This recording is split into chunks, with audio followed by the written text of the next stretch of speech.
क्या आपने कभी सोचा है कि आपका जनवरी अटेम्प्ट खराब क्यों हुआ? इस वजह से खराब हुआ। उसके बाद कि आपको गलत क्या हो रहा है? आप कितना एक्सपेक्ट करते थे, कितना नंबर आ रहा है? केमिस्ट्री के पेपर को टफ बनाया गया, पर टफ था नहीं। टफ बना कैसे? क्योंकि हर एक क्वेश्चन को पढ़ने में, समझने में टाइम लग रहा था। आपको अगर रैंक चाहिए तो आपको सारा पढ़ना पड़ेगा। रिवाइज तो आप सारा कीजिए बेटा, सारे पूरे जितने नोट्स बना चुकी हूँ आप सबको रिवाइज किए, सबके शॉर्ट नोट्स बनाइए। बट इन चैप्टर्स पे ज़्यादा प्रैक्टिस करनी है। हेलो बच्चों, कैसे हो? आपका जनवरी अटेम्प्ट हो गया जेईई मेंस का। और आप ये सोच रहे हैं कि अपने अटेम्प्ट के लिए आपको करना क्या है, जो आपका एग्जाम 2 अप्रैल से 9 अप्रैल के बीच में होगा। ठीक है, तो क्या आपने कभी सोचा है कि आपका जनवरी अटेम्प्ट खराब क्यों हुआ? इस वजह से खराब हुआ क्योंकि आपने पूरी साल आपने क्या किया कि नोट्स बनाने की कोशिश करते रहे, पूरे नोट्स बनाने की कोशिश की, नोट्स ही प्रिपेयर करते रहे पूरे साल, और आपकी प्रैक्टिस नहीं हुई और नोट्स रिवीजन नहीं हुआ। This is the main reason. अब बेटा, अब जो बचा हुआ टाइम है 60 डेज, इसमें आपको क्या करना है? तो बेटा, ये जो टाइम है, इस टाइम को आप 3 पार्ट में डिवाइड करो। 3 पार्ट में आपको करना क्या? एक पार्ट में आपको नोट्स रिवीजन, सेकेंड टाइम में आपको प्रैक्टिस करनी है, थर्ड टाइम में आपको टेस्ट देना है। तो अपने टाइम को 3 पार्ट में डिवाइड करो। पहले क्या?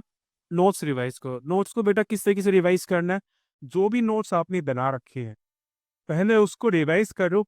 रिवाइज कैसे करना है? कि जो भी क्वेश्चंस क्लास में कराए गए हैं, जो भी क्वेश्चंस हमारे नोट्स के अंदर है, उसको खुद से सोल्व करने की कोशिश करो।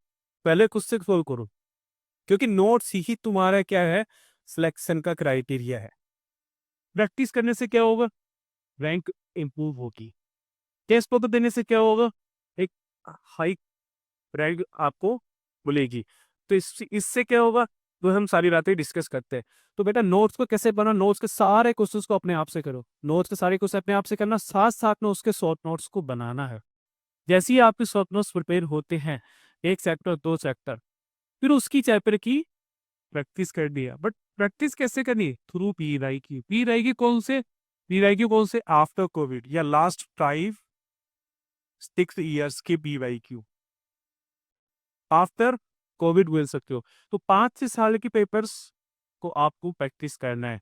ये मोर देन इनफ हो जाएगा पी 5 साल के। ठीक है बेटा, ये प्रैक्टिस करने के बाद आपको टेस्ट पेपर देना है। टेस्ट पेपर देने, कोई भी टेस्ट सीरीज आप ज्वाइन कर सकते हो, कोई भी नहीं सकते हो। तो टेस्ट देने के बाद 3 घंटा बैठने के बाद आपको टेस्ट पेपर एनालिसिस करना है। एनालिसिस कब करना है? आपका स्कोर आ गया, उसके बाद कि आपको गलत क्या हो रहा है, आप कितना एक्सपेक्ट करते थे, कितना नंबर आ रहा है, कहाँ पे गलती हो रही है। बोले प्रोसेस तो मैं आता था, लेकिन वो गलत हो गया, वो गलत किस वजह से हुआ, उसको एनालाइज करना है। टाइम मैनेजमेंट का ध्यान रखना है कि किस टॉपिक में या किस चैप्टर में टाइम ज्यादा लगा, किस पे कम लगा, किस टॉपिक पे आप ज्यादा अटके, किस रिलेटिकल पे ज्यादा अटके, ज्यादा टाइम लगा, उस टॉपिक को फिर से रिवाइज करो, फिर से उस टॉपिक पे क्वेश्चंस लगाओ। ये तरीका टेस्ट पेपर से ही सीखोगे। टेस्ट पेपर आपको क्या सिखाएगा? Time management. Time management test paper से आएगा, एक्यूरेसी टेस्ट पेपर से आएगी, एरर फ्री टेस्ट पेपर से होगे। तो टेस्ट में नॉक टेस्ट तो आपको देने ही देने हैं। और नॉक टेस्ट कब दे? जैसे मान लीजिए आपने 2 चैप्टर रिवाइज कर लिया, 3 चैप्टर रिवाइज कर लिया, तो आप चाहो तो हर एक पर डे में 3 दिन में एक या टेस्ट दे दो। तो यानी 7 दिन में आप एज्यूम करके चलो कि आपको 20 टेस्ट पेपर देने हैं। कितने लेगा? 20 टेस्ट पेपर देने हैं। तो ये जरूरी है। और दूसरी चीज, मेल्स में इस बार क्या मेरा है कि न्यू पैटर्न क्वेश्चंस आ रहे हैं। New pattern like statement based, जो आते नहीं थे, बहुत ज्यादा है इस बार। लैंग्वेज बेस्ड, बोल बहुत बड़ी, जैसे केमिस्ट्री की बात करें तो केमिस्ट्री में बेटा बहुत ज्यादा लैंग्वेज आपको दी गई, जिससे कि बच्चा कंफ्यूज हो गया, बट क्वेश्चंस इजी थे।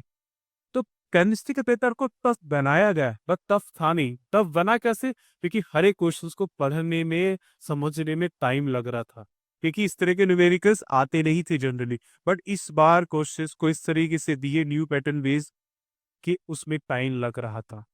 तो बच्चों, करना क्या? अब केमिस्ट्री के लिए आपको क्या करना है? केमिस्ट्री के लिए आपको हर एक टॉपिक पढ़ना है, हर एक टॉपिक पढ़ना है। ऑल्दो हाई वेकेज सेक्टर्स हम आपको बताएंगे कौन से हैं, दैट आपको केमिस्ट्री में हर एक टॉपिक पढ़ना है। क्यों? ठीक है, केमिस्ट्री में कुछ भी कहीं से भी आ सकता है। इस बार तो केमिस्ट्री के अंदर वो एक तरीके से वहां से न्यूमेरिकल आए जहां से लास्ट ईयर तक आते नहीं थे। तो इससे आपको क्या मिला कि आपको केमिस्ट्री में हर एक टॉपिक पढ़ना है। ठीक है, और केमिस्ट्री में हाई वेटेज चैप्टर कौन से होते हैं बेटा, ये मैं आपको बता देता हूँ। जैसे कि ये केमिस्ट्री के हाई वेटेज चैप्टर है, जैसे correlation compound, GOC, hydrocarbon, aldehyde ketone, biomolecule, thermodynamics, electrochemistry, chemical kinetics, equilibrium. तो ये जो चैप्टर्स है ये हाई वेटेज चैप्टर है।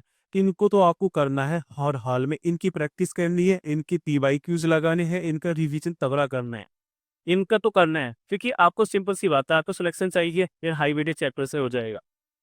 बट आपको रैंक चाहिए तो आपको पूरा केमिस्ट्री पढ़ना पड़ेगा। बात समझ आ गया बेटा?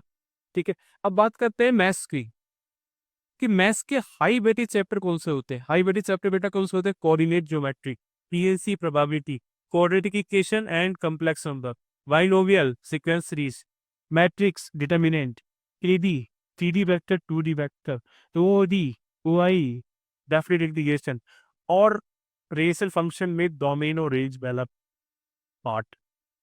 ये जो ट्रैक्टर्स है ये बहुत ज्यादा इंपॉर्टेंट है। ऑल्दो अगर आप पढ़ सको तो सारा पढ़ो, क्योंकि सिलेक्शन तो क्या है, सिलेक्शन तो आपको इन्हीं टॉपिक से दे जाएगा। बट रैंक चाहिए तो आपको सारा पढ़ना पड़ेगा, क्योंकि क्वेश्चन तो सभी जगह से आते हैं। हाँ, यहाँ से मैक्सिमम क्वेश्चन आपको मिलेंगे। इसमें भी ठीक है ना, इसमें भी आते दो, coordinate geometry and domain range, 3D vector, इन पे और ज्यादा फोकस करना है, जहाँ यहाँ से क्वेश्चन ज्यादा है। बट कोऑर्डिनेट को तो इतना प्रैक्टिस करना बेटा जितना आप कर सकते हो। ठीक है, तो ये तो हो गए high weightage chapter of mathematics. अगर बात करें फिजिक्स की, तो फिजिक्स के हाई वेटेज चैप्टर कौन से हो गए बेटा? Electrostatics, current electricity, thermodynamics, modern physics, semiconductor, EM waves, moment of inertia. ठीक है, तो इन टॉपिक से ज्यादा क्वेश्चंस आए इस बार। बेटा समझ में आ गया? तो अल्टीमेटली आपको अगर रैंक चाहिए तो आपको सारा पढ़ना पड़ेगा। रिवाइज तो आप सारा कीजिए बेटा, सारे पूरे जितने नोट्स बना चुके हो आप सबको रिवाइज कीजिए, सबके शॉर्ट नोट्स बनाइए।